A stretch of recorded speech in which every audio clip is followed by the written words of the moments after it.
Hello, Philippines, and hello, world. Good morning, dear educators. Welcome to our Saturday webinar. As I mentioned, I know it's a Saturday, so I'm assuming that you're either really dedicated or really caffeinated, or maybe both. Either way, we are glad you're here today, and we're going to dive into how to become a Google for Education certified trainer and hopefully leave you feeling inspired, informed, and maybe even a little bit amused. So, without further ado, let's get started. Sir Kirby.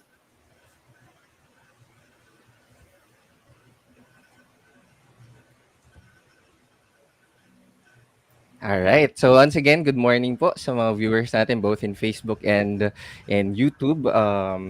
We're all excited for our session this morning, and we would like to introduce everyone. So we have Sir Alvin over here. He's our growth and development specialist from Rocket Innovation, and Miss June together with us ang ating pinakamagandang trainer for this morning. Yan. So Moving as always.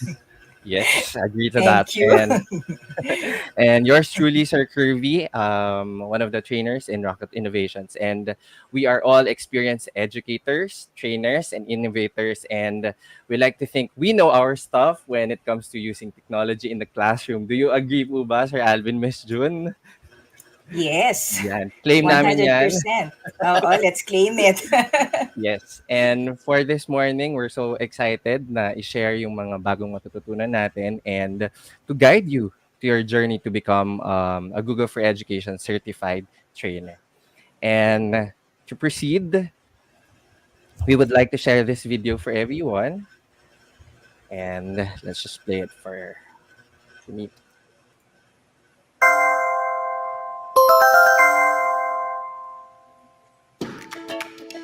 Hi, my name is Bill Vaca. My name is Jolyn Judy Kim. My name is Kimberly Lane Clark.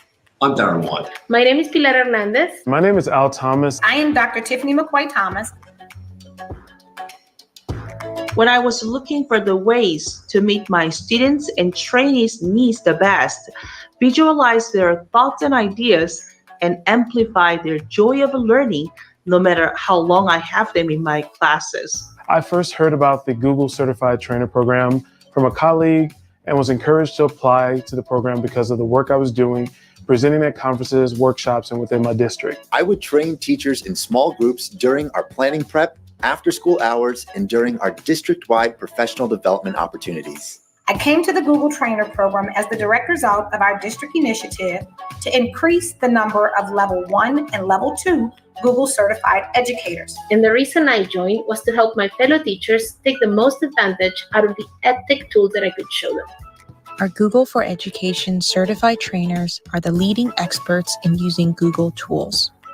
Our community empowers other educators to learn and use Google tools to make their classrooms more efficient, improve student outcomes, and foster leadership skills.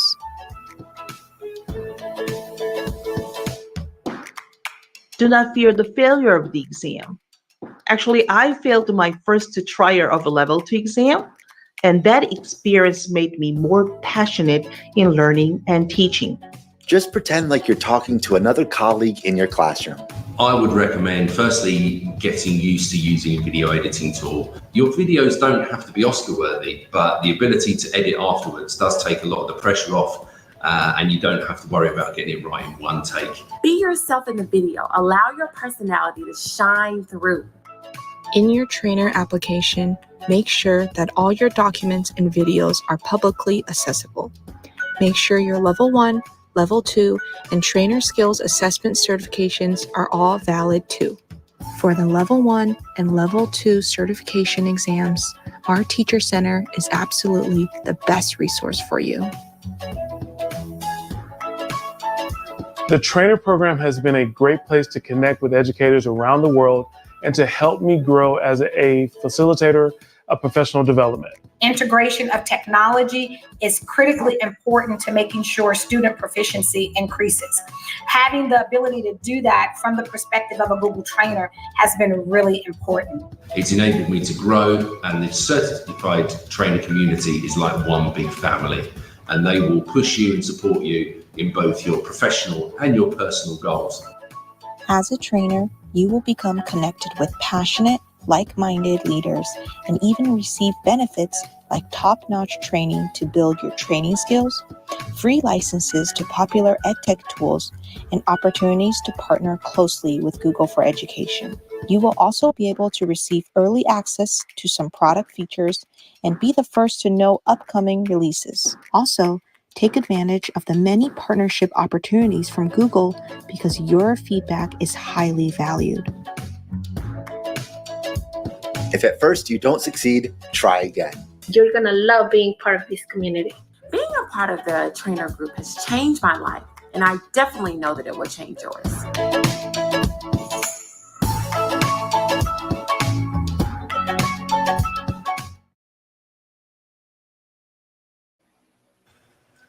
All right. Nice to see some familiar faces from the video, right, sirs?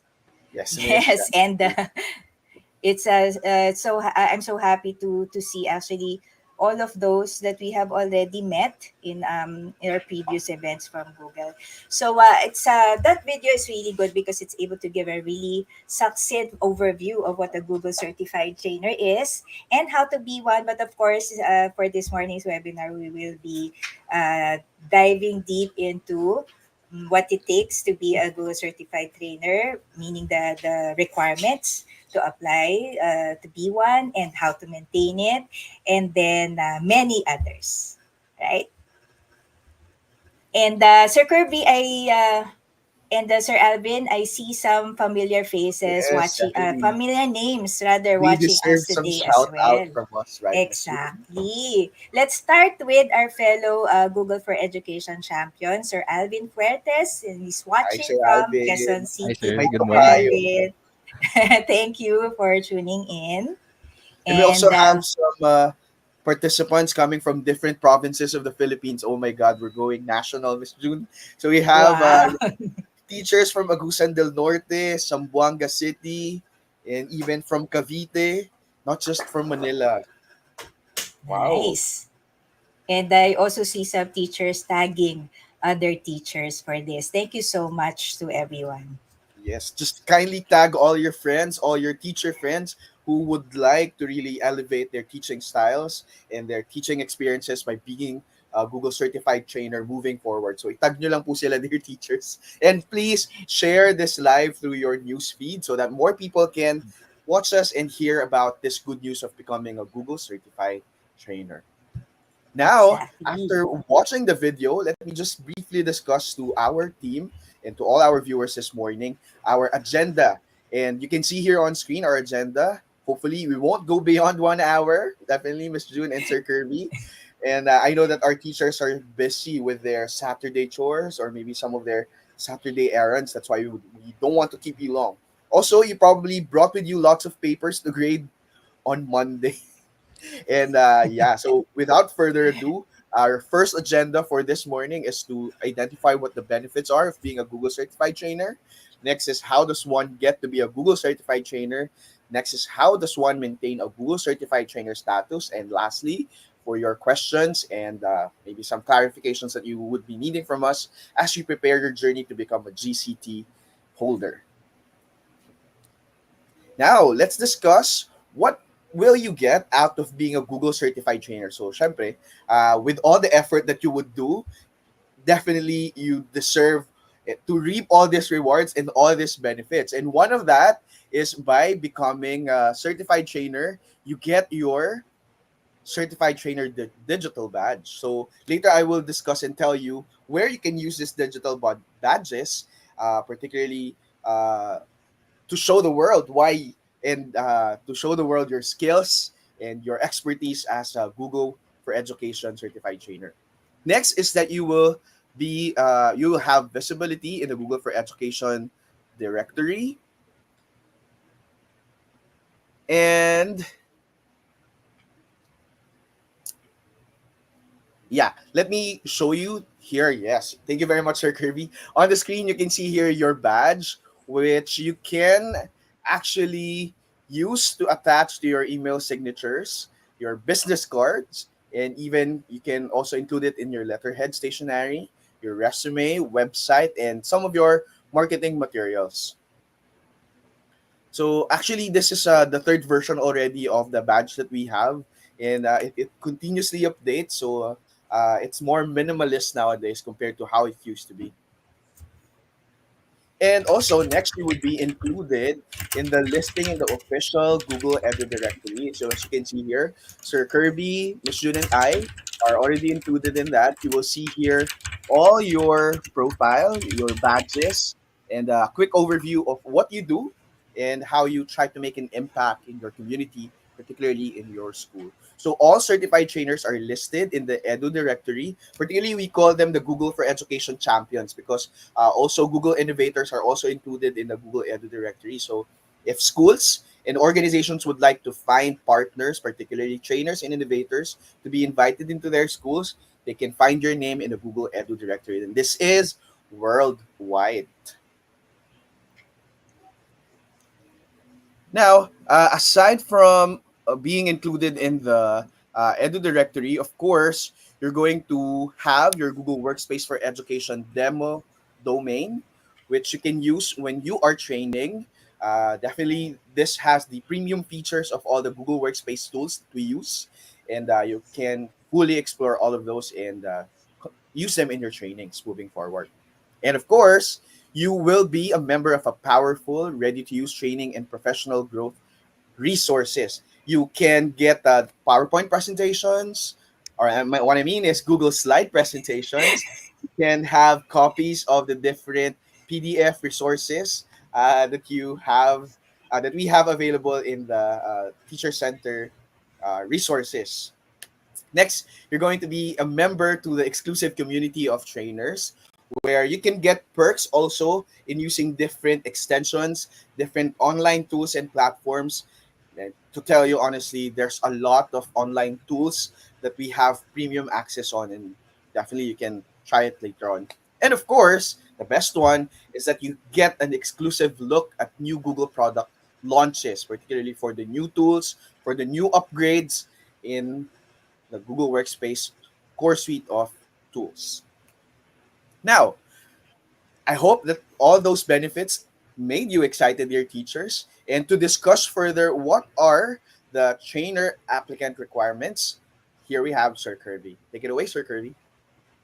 Thanks for that, Sir Alvin. And it's really exciting na marami pala tayong pwedeng mag-gain and maging part pa ng community, especially when we really pursue being a Google certified trainer. And aside from having the badges, it gives us the opportunity to learn more, not just from the materials, but as well as by learning from other trainers as well. And for this morning, paano ba tayo magiging Google certified trainer? So as we can see here, there are five needed requirements for us to become a Google certified trainer. The number one and number two, we should be a Google certified educator level 1 and level 2. And not just that, we have to make sure that our level 1 and level 2 certificates or certifications are active as we proceed or as we process our application. So take note of that it needs to be um, oh, okay, hold on. It needs to be active, yung level 1 and level 2 certificate natin. Okay, next we have the number 3.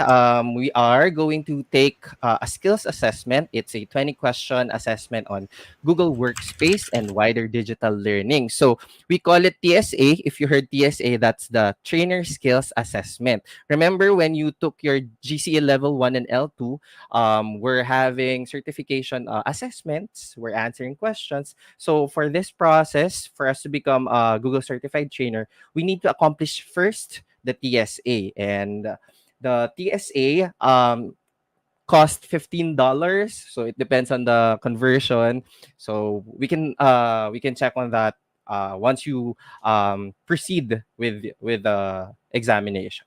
All right, and next part of the requirements, isa sa pinaka-exciting, isa sa kumbaga sa pag-aartista, yan. This is how we introduce ourselves, how we make ourselves qualified. We need to create a 2 to 3 minute video where the video must be 2 to 3 minutes, as mentioned, in length, and it should not be longer than 3 minutes because it can result to a declined application. Oh, wag natin masyadong enjoy yan. Wag masyadong matagal yan. Then also, the video is on a Google Workspace for Education product, or you can also talk about Chromebooks or Chrome.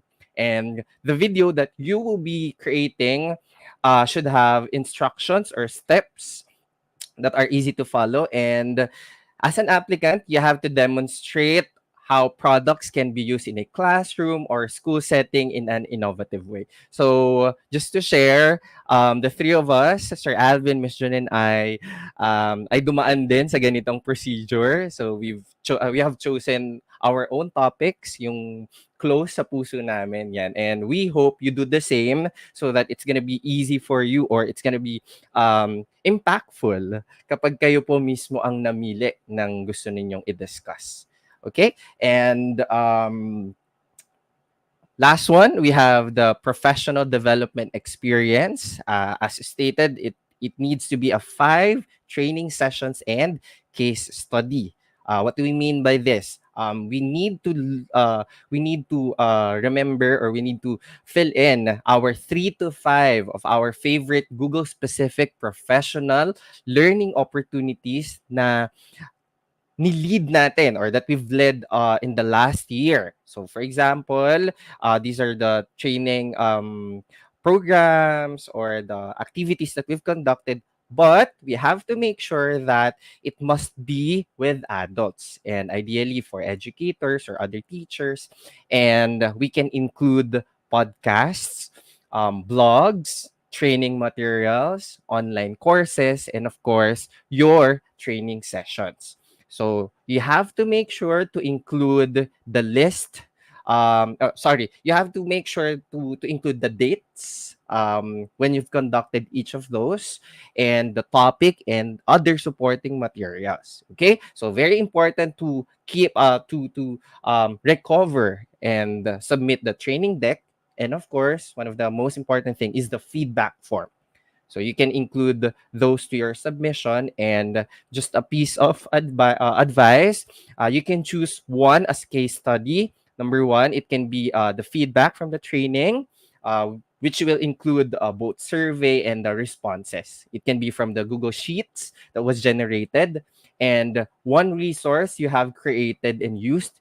And for the last one, you will be answering some questions as well to complete the online application form. I'll be flashing it in the screen. One of the sample questions para lang ma-visualize po natin. So how did you demonstrate how to use the tool? How did you show attendees effective and efficient ways of integrating this tool into the classroom? So find time to really showcase your answer to these questions. Next, here are some of the sample questions as well. What actions did you take to engage the adult learners in the training?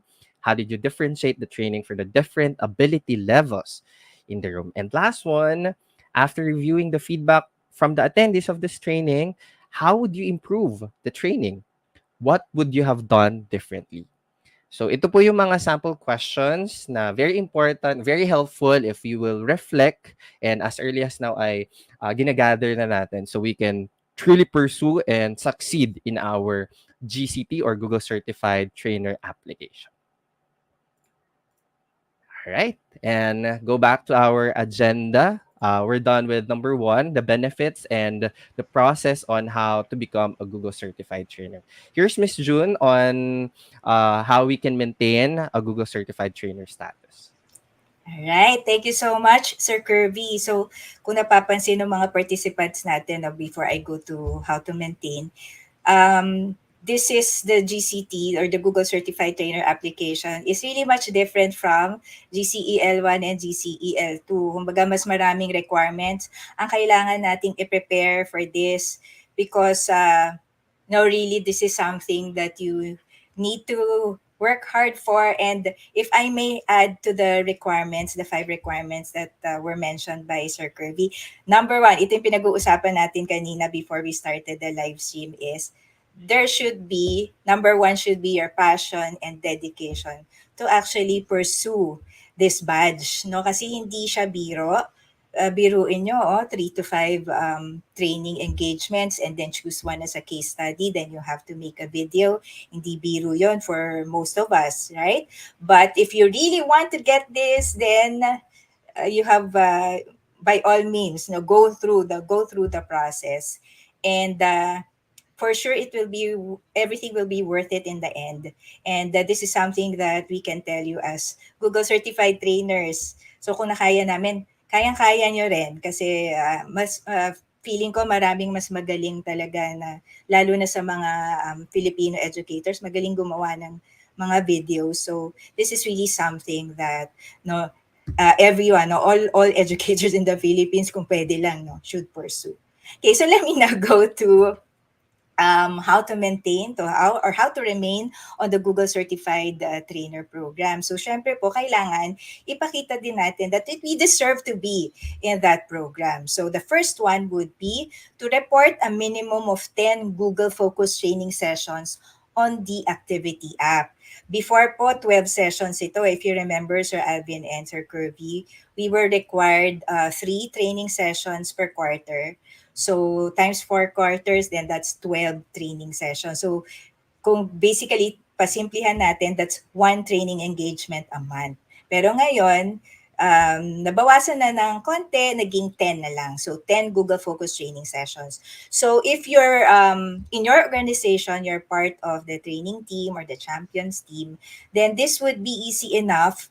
I believe in the public schools, meron kayong tinatawag na LAC, so yung LAC sessions. Tama Yes, po, no? yes. So pwedeng-pwede. So, yung mga sessions na ginagawa para doon, no, that can be counted as, a training for you. Kasi syempre, ang audience mo doon ay adult learners, specifically educators. And then, if you create a webinar just like this, no, focusing on teaching educators the use of an app, no, perhaps an AI tool, pwedeng-pwede na rin yun. So, there are really many, many ways that you can report these 10. Kala natin ngayon parang ay ang dami.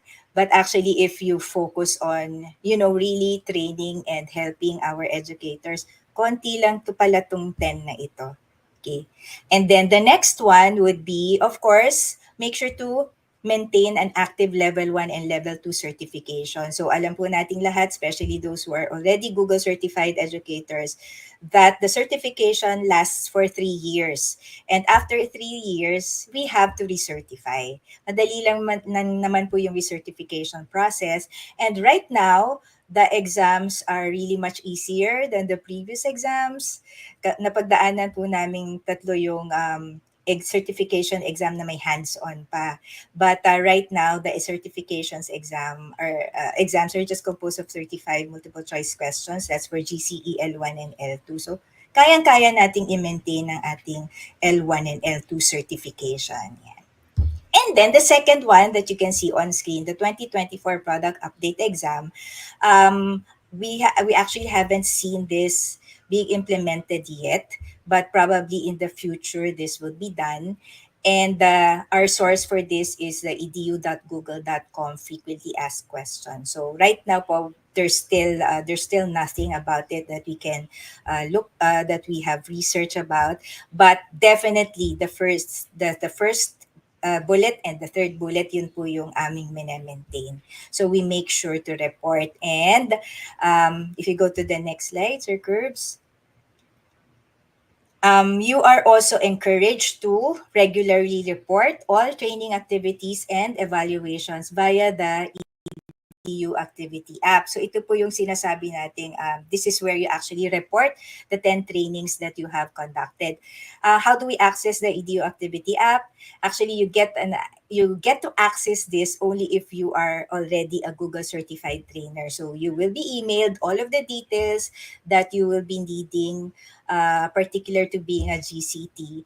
Kasama na po doon yung mga resources na sinabi ni Sir Alvin kanina at ito pong EDU Activity app. And it would be good, no, once you are certified as a trainer, that you spend some time actually regularly updating your EDU Activity app para po hindi kayo natatambakan.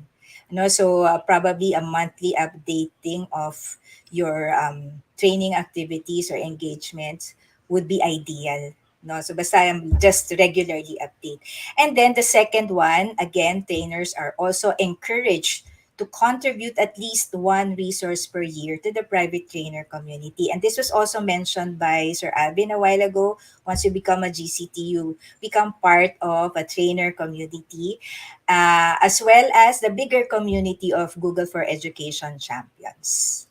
There.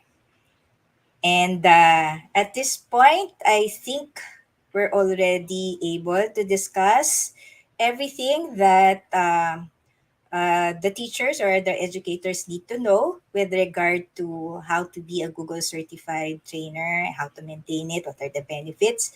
So at this point, punta na tayo sa next part and I turn you over to Sir Kirby. All right, thanks for that, Miss June. And we hope you were able to capture or was able to take notes of the requirements as well as on how we are going to maintain. Because just like our GCE L1 and L2, there are other procedures, as mentioned earlier by Miss June, na kailangan po nating ma-accomplish, not just by retaking the exam. Meron pa po tayong mga kailangan isubmit. So we can retain our certification in terms of being a trainer.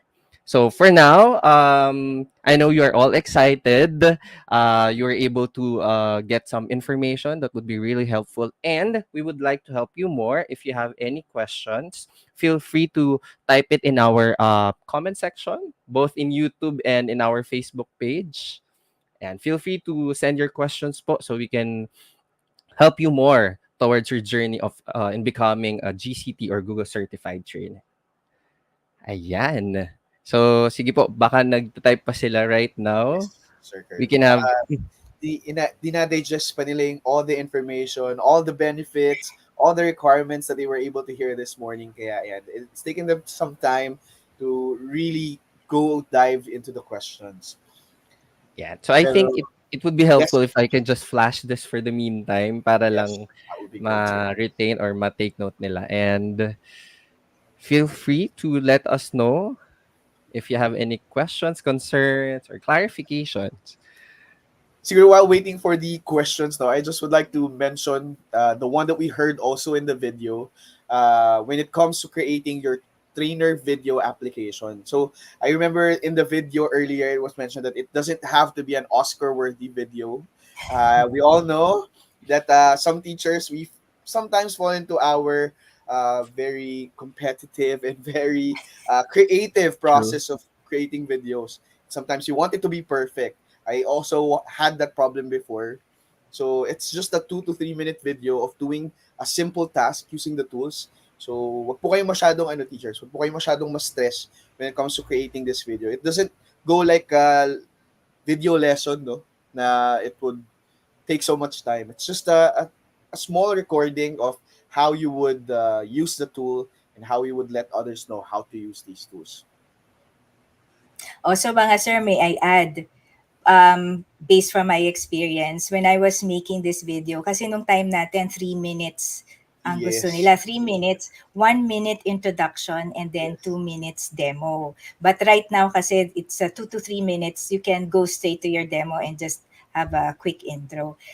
So nung time na yon, sabi ko sa sarili ko, ang tagal naman, 2 minutes. No, but when I was making the video, ang pumasok naman sa utak ko, ang bilis-bilis naman ng 2 minutes. No? Parang ang dami kong gustong sabihin.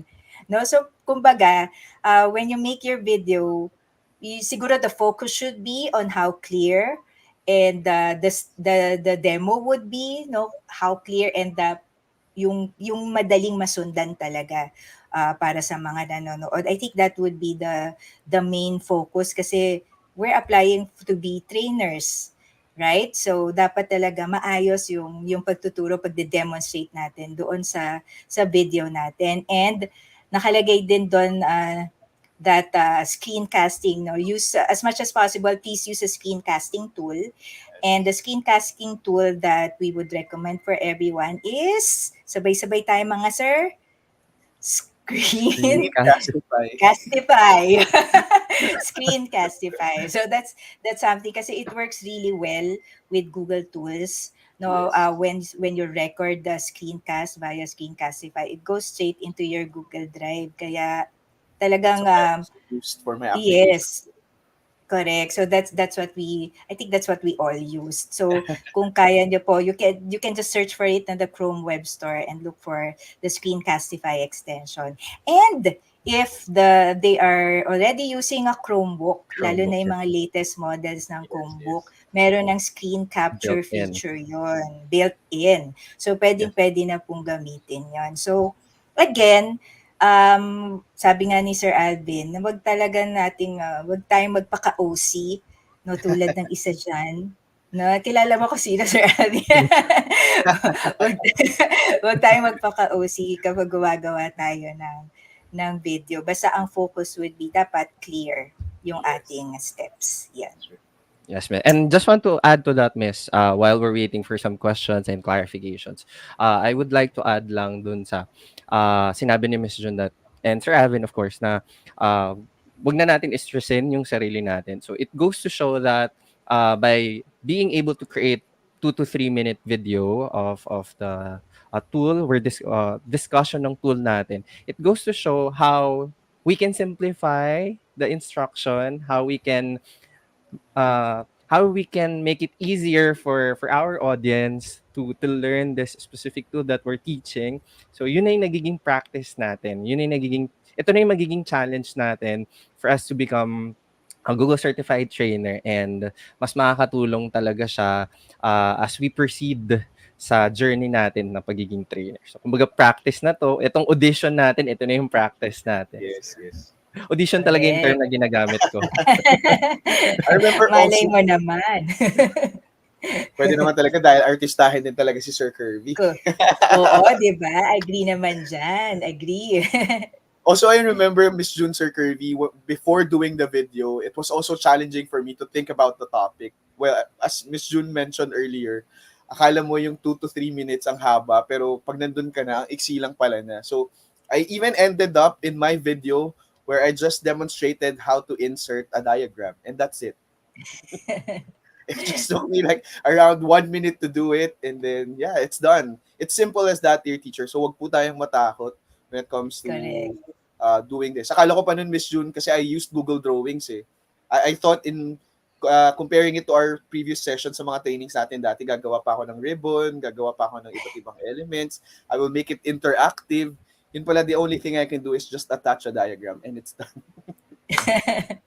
Correct, 'no? Kasi po, hindi pa alam ng mga teachers na nanonood sa atin, si Sir Alvin po kasi expert siya sa paggamit ng Google Drawings. Nakakagawa siya ng kung Yes. ano-anong graphic elements just by using Google Drawing. So, tama 'yon. Agree ako doon sa iyo, Sir Alvin. Mahirap din pumili actually kung ano Yes. yung ide-demo natin eh. No, ang sa akin, ang dinemo ko noon, Gmail, how to create an email template. Feeling ko kasi, ay ito mabilis lang. Pero nung ginagawa ko na yung video, parang sabi ko, ay parang patagal ako ng patagal. Ang dami ko sinasabi. So maganda talaga planuhin natin yung kung ano yung sasabihin natin, kung ano yung steps, ano yung papakita natin para talagang swak doon sa time limit na binigay para sa atin. Ikaw, Sir Curves, ano yung dinemo mo? Ayun, for somebody na very technical po, hindi ko po talaga napigilan din yung sarili ko noon na mag-discuss where yung topic is really related to computer. So it's more of creating activities po kasi sa Google Slides. So I think one thing na pwedeng makatulong sa mga aspiring teachers po natin is if you think writing it down in a paper can help you, like inoorasan ninyo kung ilang seconds or ilang minutes yung mako-consume to this specific discussion, do it po kasi that serve as your like parang lesson plan nyo na din or yung guide nyo na din in crafting this video. So malaking tulong po yung sinusulat ko po sa papel. Actually I did it in Google Docs kasi na-highlight ko siya, ganyan. So, dapat matatapos ko siya in ganitong seconds lang. Yan. So, yun yung naging guide ko. Gumawa ko ng script na may oras po sa gilid. Oo, Wow. maganda yun talaga. Yung guided talaga, no? Tapos Yes. yun lang talaga, pigilin mo yung sarili mo. Yun lang talaga sabihin mo, nothing else. No? Kasi yun yung nagpapatagal eh. At alam nating tatlo yan, no? Yung mga adlib natin, yun ang Nagpapatagal talaga. So, yun. Makita. Ay, mga sir. Sige, sige, Sir Alvin, go. Ay, yes, Miss June. Ako, may nakita lang kasi akong pangalan sa mga nanonood sa atin at Yes, gusto ko lang miss. sanang i-shout out sila starting with, start with the first, ayan, another fellow Google for Education champion, Hi, Sir si Christopher. Idol. Idol, Sir Carl Sapungal. Hello, good morning. Thank you for tuning in, sir. And also, ito po, brother ko to. Brother from another mother. Si Sir Raymond, kasama, boss Hello po namin. namin yan, Raymond. Sir Raymond. Aming Good gustong morning. kasama Yes, ang masayahing si Sir si Raymond. brother And let's Raymond. highlight din po, si Sir Raymond po ay isa din pong Google certified Ay, trainer. yes. So Yes. if may time si Pakinalimutan. Sir Raymond to share his journey or his experience sa paggawa ng video, you can share it sa aming comment section, Sir Raymond. Yes, Inutusan. yan. And then finally, ito brother ko rin talaga to kasi matagal ko na to kilala. One of the first educators na naging kaibigan ko. Ito ay si Sir Noel Pabalan. Sir Oh, hi, Noel, Sir thank you for Noel. tuning in. Thank you, Napakalayo na sir. sa time. Wow! Sir Noel, international na tayo. O, kala ko kanina, Miss National lang, international na pala, Hindi, Miss. international Ni tayo. hao, Thank ni you hao so ba, Miss? much. Ni hao ma. Tama Ni ba, hao Sir ba, Noel? Sir Noel? Anyway, good morning and thank you for tuning in. And all of the others, marami pa rin, those who extended their morning greetings Yes. in the chat. Good morning po sa inyong lahat din. Ayan. At feel I free guess, po, huwag po kayong mahiya na magtanong. yes. I guess, Miss Jean Last and Sir call. Kirby, our teachers are already excited. They don't have any more questions and Mm. clarification, and I guess they're all ready to start. But if, Yes. dear teachers, that you have questions moving forward, we are actually here to help and guide you through this journey. So, to get an in depth guidance as you learn about how to become an effective trainer that knows how to craft meaningful training experiences that meet the needs of your target audience, we invite you to join our Google's for Education Certified Trainer online workshop this coming November. And as you can see here on the screen, we have this posted also in our social media platforms. You must come with the following requirements so to qualify for this training workshop. First, you must be a Google Certified Educator Level 1 and Level 2 holder. Next, you have conducted training programs for your organization. I remember Miss June mentioned earlier that during our LACs or our learning action cells, many teachers are invited to become speakers and point persons for these trainings. You can include that in this requirement. And lastly, you are committed to continuous professional development because, as we all know, the different Google Workspace tools are continuously updating, and it's our task and our job as Google certified trainers to keep ourselves updated on all these things. Right, Miss June? Yes, thank you so much for that, Sir Alvin. And also, teachers, please take note of the training schedule. We actually will have a hybrid setup for this online workshop, meaning there will be a day for synchronous live sessions and the rest of the week will be self-paced asynchronous. So, bahala na po kayo kung anong oras na pwede nyong ilaan para sa mga activities and tasks for that week. And then every Saturday of November, starting November 9, we will be meeting live. So kami rin po yung makikita nyo, we will be meeting live for 1 to 2 hours depending on the content and level of discussion. So kung marami pong tanong, we will use up all of the entire 2 hours. Pero kung wala naman po masyado, then probably we can just use an hour. And then the rest of the week, again, you will be answering normally a discussion question and 1 or 2 tasks for submission. So, ganun lang po kadali ang magiging setup natin. So, all in all, that's 4 synchronous sessions with us. And then, after the hybrid training, which ends on December 6, so buong November, buong Saturday po ng November, we will be meeting live from 10 to 12 in the morning. And then, after that, we will give you 6 weeks to actually complete all of the requirements. And don't worry because we will be with you every step of the way as you complete all of needed requirements to be Google certified trainers. And then, how do we correspond? We will actually be setting up a Google Classroom for everyone. Doon po tayo mag-uusap. And then, we can also set up a spaces for everyone para kung mas madaling usapin via Gmail. And then, yon. And you just need to just check daily yung Google Classroom at yung spaces natin for, any updates or any new conversations that may be posted there. Yan, Sir Kirby? Yes, thanks for that, Miss June. So we highly encourage everyone, if you really want to pursue your Google for Education certified training journey, you can now register via the registration link, the link that are flashed here po sa ating live stream, and you can also scan the QR code flash on the lower right. Yeah. And join us as we are currently offering a special training rate for this, and we actually have a special surprise for those who successfully complete the online workshop and apply for GCP. So this is going to be an exciting surprise for everyone. Nire-reassure po namin kayo na as in, sobrang exciting niyang surprise na yan sa mga makakatapos po ng kanilang GCT journey with us. And you will also get some Google for Education swags. And we would like to highlight this as a part of the training, that we have to note that the training fee already include the TSA voucher, the one that we've mentioned earlier, that we need to pass first before we proceed with the submission process, and that actually cost $15. So hopefully you take advantage of this habang mura pa. Ayan. Correct. Pag nakita nyo po, so where will you see the training rate? It's actually embedded on the registration form. So pag i-click Yes nyo po. po yan and then you fill in all of your details, you will see this very special training rate. All right. So Right. yan, I think okay na. Yes, Miss June. And So, ayun po, dear teachers, wag po kayong kabahan. Again, we will help you in every step of the way. We will be really hands-on as we try to help you have a successful process application for the Google Certified Trainer Program.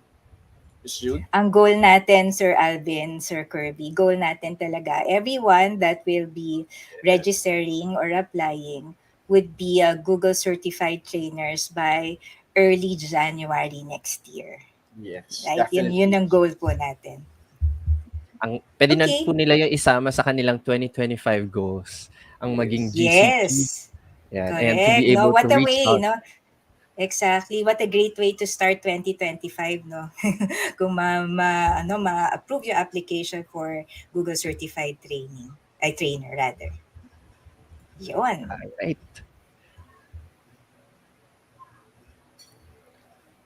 Oh, so your feedback. Sorry, ano ko doon. So your feedback is always welcome and appreciated. Everyone, thank you so much po for tuning in this morning. Sabi po namin kanina, we'll try to make this less than an hour. So I think Success. achieve natin yung goal na yan. So please take a moment to answer our feedback form. The link and QR code are flashed on screen. And then you might also want to like and follow us, Rocket Innovations Training and Development Services, or simply Rocket Innovations PH on Facebook, Instagram, and we also have a YouTube channel, and you can see there some of the videos that we have already made.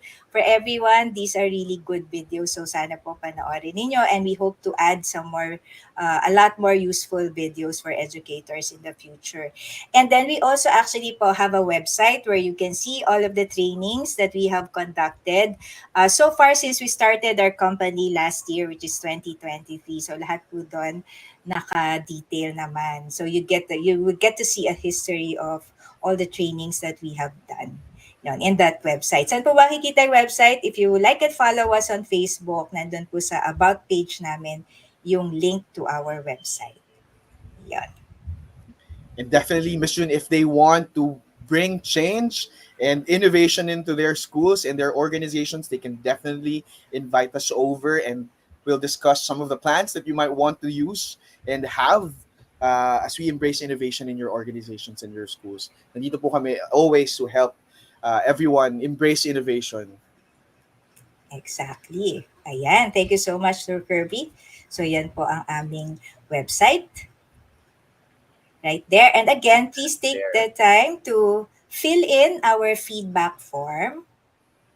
And for those who will fill in the feedback form, we will get back to you. Ayan. Yes. And I guess that's a wrap for today, our dear teachers. Miss June and Sir Kirby. We hope that our dear teachers found this webinar very informative, enjoyable, and inspiring at the same time.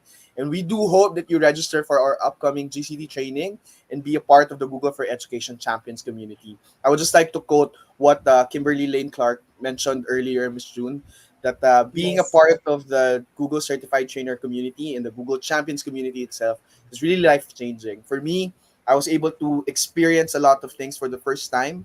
I thought before makukulong lang ako sa loob ng classroom, Miss June.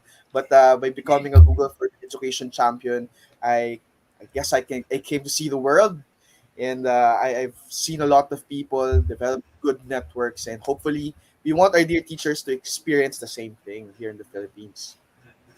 Exactly. Ang ganda naman ng the way you said that, Sir Alvin, is really nakaka-relate kami ni Sir Kirby. And it's also something that we wish for everyone, especially those who tuned in for this morning. That's really, definitely life-changing. Hindi ko, ako personally, hindi ko inakala na mapupunta ako sa ganito klase kasi hindi naman ako mahilig magsalita sa harap ng audience. Gusto ko, kausap ko lang mga estudyante. But right now, I'm actually talking to more adult learners, fellow educators, and even administrators. So this is really something that is really life changing in a positive way. Yan. Sir Amen. Kirby. And to add to that, Miss, I believe this is more than just a badge, more than just a certificate that we will earn. And I actually consider it as a responsibility kasi when we thought na kapag nakapasa ako, may badge na ako, it shouldn't stop there. And it doesn't end there because the more that we involve ourselves into a journey like this ng pagiging GCT is the more that we get to improve ourselves, the more we grow because we get to reach out from other trainers, from other innovators, other champions. So, kumbaga, ito lang po ang simula sa magandang kinabukasan natin sa journey natin ng pagiging Google for Education trainer, innovator, and even coach and a champion Yes, in general. Ayun po. correct. Yan. So to everyone watching us, see you soon in the champions community. Looking forward to see Thank you you for all, everyone. Thank you very much for yes, joining us today. And with that, Miss June, we say thank you enjoy very it. much, everyone, and Thank you have a so great Saturday much. ahead. Yes. Bye. Enjoy the rest of the weekend, Thanks, teachers. God everyone. bless you all. Bye bye. Thank you, sirs.